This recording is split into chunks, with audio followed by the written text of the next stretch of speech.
अपना उत्तराखंड में बहुत स्वागत है आप सभी का। आपके साथ मैं हूं नलिनी पांडे। सबसे पहले खबर आपको बता दें, चमोली में 2 दिनों से बारिश हो रही है जिसने मुसीबत बढ़ानी शुरू कर दी है। यहां बद्रीनाथ हाईवे एक बार फिर से बंद हो गया है। नंदप्रयाग छिनका में पहाड़ी से मलबा आने से नेशनल हाईवे बंद है। गोचर के कमोड़ा में भी मलबा आने से हाईवे बंद है। सभी जगह पर बंद हाईवे खोलने का कार्य जारी है। ये बड़ी खबर इस वक्त हम आपको बता रहे हैं। 2 दिनों से बारिश हो रही है जिसकी वजह से मुसीबत बढ़ गई है।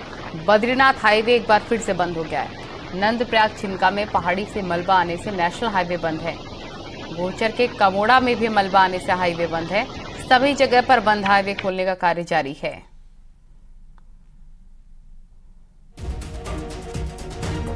ये तस्वीरें देख सकते हैं आप और इन तस्वीरों को देखकर ये अंदाजा लगा सकते हैं किस तरह के हालात हैं और लोगों को भी यातायात में काफी दिक्कतों का सामना करना पड़ रहा है। कई मार्ग बाधित हो गए हैं तो लोगों का संपर्क टूटता हुआ एक दूसरे से नजर आ रहा है।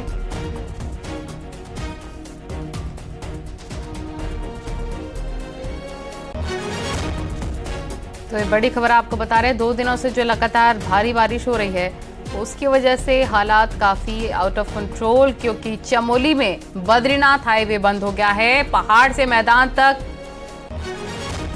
भारी बारिश हो रही है। कई दिनों से जहां पर लोगों को गर्मी लग रही थी, अब गर्मी से निजात मिली है मैदानी इलाकों में। वहीं पर अगर पहाड़ों की बात करें तो बड़े बड़े बोल्डर गिर रहे हैं, पहाड़ी से मलबा गिर रहा है जिससे रास्ता बाधित हो रहा है। तो चमोली में बारिश मुसीबत बनती जा रही है। यहां पर बद्रीनाथ हाईवे पर टंगड़ी के पास हादसा हो गया है। पहाड़ी से गाड़ी के ऊपर बड़ा पत्थर गिर गया है। हादसे के वक्त गाड़ी में 2 लोग सवार थे जो पत्थर की चपेट में आने से बाल बाल बचे हैं। बारिश की वजह से पहाड़ी से बड़ा पत्थर गाड़ी पर गिरा है। ये देखिए तस्वीरें, पहाड़ी से गाड़ी के ऊपर एक बड़ा पत्थर गिर गया है। अगर आप आवाजाही कर रहे हैं, अगर आप ट्रैवल कर रहे हैं उत्तराखंड में, तो आप सावधानी के साथ करें, क्योंकि कभी भी पहाड़ी से एक बड़ा बोल्डर या पत्थर गिर सकता है, बड़ा हादसा हो सकता है। जैसा कि यहां पर आप तस्वीरें देख सकते हैं, बद्रीनाथ हाईवे पर टंगड़ी के पास हादसा। एक और इंपॉर्टेंट बात आपको यहां पर यह बता दें कि G20 समिट को लेकर जहां दिल्ली में छुट्टी है कई जगहों पर कई लोगों की, तो वो पहाड़ों का रुख कर रहे हैं, उत्तराखंड का रुख कर रहे हैं। लेकिन अगर आप ट्रैवल कर रहे हैं तो आप सावधान रहें, क्योंकि बड़े बड़े बोल्डर यहां पर पहाड़ों से गिर रहे हैं जिससे कई जगह मार्ग बाधित है, लोगों को भी दिक्कतों का सामना करना पड़ रहा है। और अगर बात कुमाऊं की करें तो कुमाऊं में भी बारिश परेशानी बढ़ा रही है, यानी कि हर जिले में उत्तराखंड के भारी बारिश का दौर जारी है। बारिश के कारण टनकपुर पिथौरागढ़ हाईवे अमोड़ी के पास बंद हो गया है। चंपावत के अमोड़ी में भारी लैंडस्लाइड होने के कारण हाईवे बंद हो गया है और हाईवे को खोलने के लिए पोकलैंड और जेसीबी मशीनें लगी हुई हैं। बॉर्डर को जोड़ने वाले हाईवे से बंद होने से लोगों को काफी दिक्कतों का सामना करना पड़ रहा है। यानी कि आप देखिए, अलग अलग जिलों में लगातार भारी बारिश की वजह से कई रास्ते, कई हाईवे बंद हो गए हैं। अमोड़ी के पास हाईवे बंद हुआ है, अमोड़ी के पास मार्ग बाधित हो गया है। दोनों तस्वीरें हम आपको दिखा रहे हैं। जो भी लोग उत्तराखंड का रुख कर रहे हैं उनके लिए ये जरूरी खबर है कि उत्तराखंड में अलग अलग जिलों में तेज बारिश की वजह से बड़े बड़े बोल्डर गिर रहे हैं, पहाड़ों से मार्ग बाधित हो रहा है, लोग फंस गए हैं एक जगह पर और प्रशासन की तरफ से रास्ते को खुलवाने का कार्य लगातार किया जा रहा है, कोशिश की जा रही है। और बड़ी बात यह भी है कि आने वाले दिनों में भी बारिश की संभावना व्यक्त की गई है। पहाड़ी से भारी मलबा आ रहा है जिससे मार्ग बाधित हो रहा है।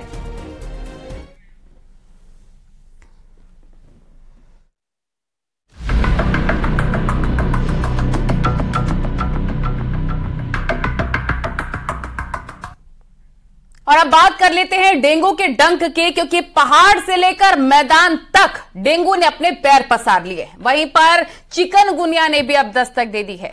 राज्य में डेंगू के 1100 से ज्यादा मामले दर्ज किए गए हैं। पूरे राज्य में 1 महीने से डेंगू से 15 लोगों ने अपनी जान गंवा दी है। अकेले देहरादून में 1 महीने में 13 मौतें हो गई हैं। राजधानी में डेंगू का D2 स्ट्रेन एक्टिव है। दून मेडिकल कॉलेज में डेंगू स्ट्रेन की पहचान की गई है। डेंगू स्ट्रेन 2 सबसे ज्यादा खतरनाक होता है। ये बड़ी खबर हम आपको यहां पर बता रहे हैं, सावधान करने वाली खबर आपको हम बता रहे हैं।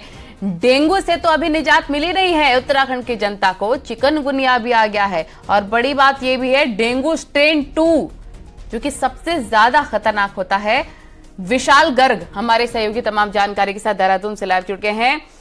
एक तरफ तो भारी बारिश हो रही है अलग अलग जिलों में विशाल, दूसरा ये कि डेंगू स्ट्रेन 2 अब आ गया है, जिससे लोगों को दिक्कतें बढ़ गई हैं। अस्पतालों में कैसी व्यवस्था है, क्योंकि डेंगू के साथ साथ चिकनगुनिया ने भी दस्तक दे दिया है।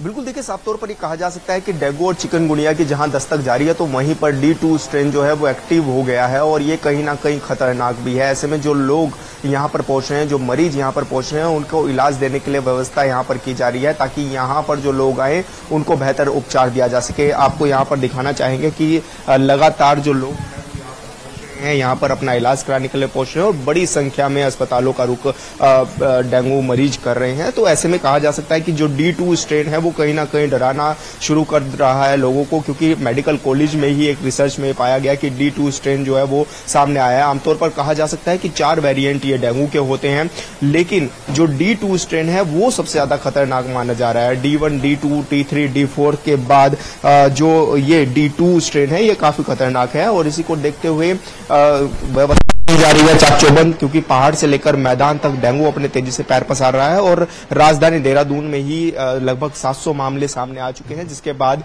कहीं ना कहीं एक डर का माहौल जो है वो पेशेंट में बनता हुआ दिखाई दे रहा है। तो साफ तौर पर कहा जा सकता है कि जो D2 स्ट्रेन है वो कहीं ना कहीं खतरा पैदा कर रहा है। आपका तमाम जानकारी के लिए। और अपने दर्शकों को यह भी बता दें कि D2 स्ट्रेन ज्यादा खतरनाक इसलिए होता है कि एक बार ऑलरेडी अगर किसी को डेंगू हुआ है, अगर उसे दोबारा डेंगू हो जाता है और D2 स्ट्रेन के साथ, तो वो बहुत ज्यादा दिक्कतें बढ़ाने वाला है। खबरों में आगे बढ़ते हैं। पहाड़ में भी डेंगू अब डराने लग गया है। बागेश्वर में पहली बार डेंगू के 2 मरीज मिले हैं, जिससे कि हड़कंप मच गया है। दोनों मरीज स्थानीय निवासी हैं। जिला अस्पताल में डेंगू मरीजों के लिए डेंगू वार्ड तैयार किया गया है।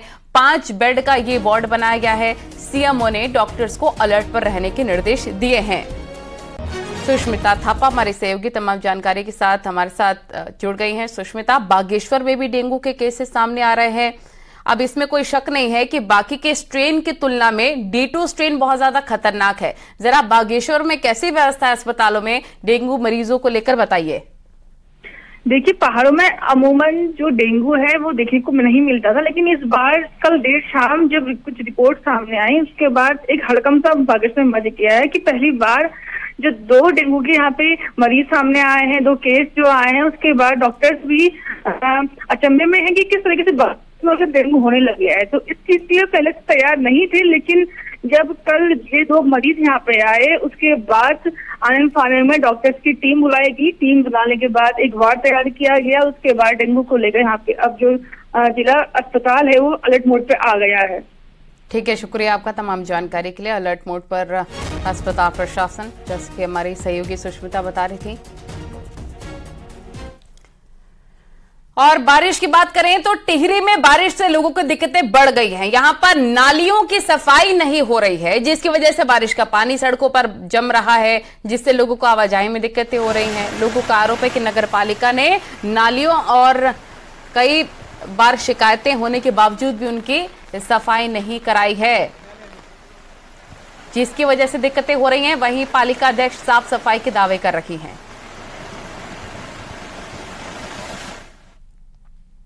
शहर में कहीं भी नाली का नाम नहीं है। यहाँ पर जितना भी पानी बहता है रोड पे बह रहा है। नगर पालिका कभी भी नालियों की ऊपर कोई ध्यान नहीं देती। लाखों का बजट ठिकाने लग रहा है। दे रहे हैं हमारे, उनमें मलबा भर जाता है, मिट्टी भर जाती है।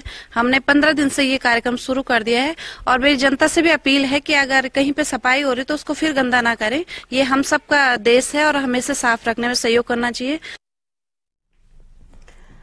और देखिए, बद्रीनाथ धाम में भी 2 दिनों से रुक रुक कर बारिश हो रही है। बारिश के बाद बद्रीनाथ धाम में सीजन की पहली बर्फबारी भी शुरू हो गई है। नीलकंठ पर्वत, नर नारायण पर्वत पर बर्फ की सफेद चादर जमनी शुरू हो गई है। खराब मौसम के बाद भी बद्रीनाथ धाम में तीर्थ यात्रियों का जमावड़ा लगा हुआ है। सुबह से ही भगवान बद्री विशाल के दर्शन के लिए तीर्थ यात्री पहुंच रहे हैं। और उन लोगों के लिए खुशखबरी है जो कि बद्रीनाथ धाम में पहुंच रहे हैं दर्शन करने के लिए, उनको अब बर्फ का स्नोफॉल का आनंद भी मिल सकता है, क्योंकि वहां पर ऊंची ऊंची चोटियों पर बर्फबारी शुरू हो गई है। ये तस्वीरें देख सकते हैं आप नर नारायण पर्वत पर। अगर आप जा रहे हैं दर्शन करने के लिए तो खबर यह है कि वहां पर स्नोफॉल शुरू हो गया है। तो देखिए, बद्रीनाथ धाम में तीर्थ पुरोहितों के कार्मिक धरने को 60 दिन हो गए, लेकिन अभी तक शासन प्रशासन ने तीर्थ पुरोहितों की सुध नहीं ली है, जिससे तीर्थ पुरोहितों में नाराजगी है। तीर्थ पुरोहितों की मांग है कि बद्रीनाथ धाम में जो मास्टर प्लान के काम के तहत उनके पुराने भवन और जमीन को अनावश्यक रूप से तोड़ा ना जाए, बल्कि लोगों को उचित मुआवजा और पुरोहितों के रहने के लिए भवन बनाया जाए।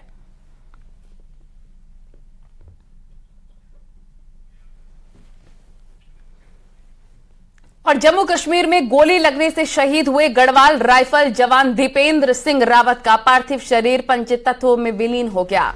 शहीद जवान का पार्थिव शरीर उनके गांव पसोली लाया गया, जहां सेना के अफसर, शहीद के भाई और ग्रामीणों ने उनको भावभीनी श्रद्धांजलि अर्पित की। उन्हें गार्ड ऑफ ऑनर दिया गया। इसके बाद उन्हें मुखाग्नि दी गई। शहीद जवान पौड़ी जिला के बीरोखाल ब्लॉक के ग्राम पसोली का रहने वाला था। शहीद जवान दीपेंद्र अपने पीछे पत्नी और 3 साल के बेटे को छोड़ गए हैं। 1 हफ्ते पहले ही दीपेंद्र अपनी छुट्टी पूरी करने के बाद ड्यूटी पर गए थे।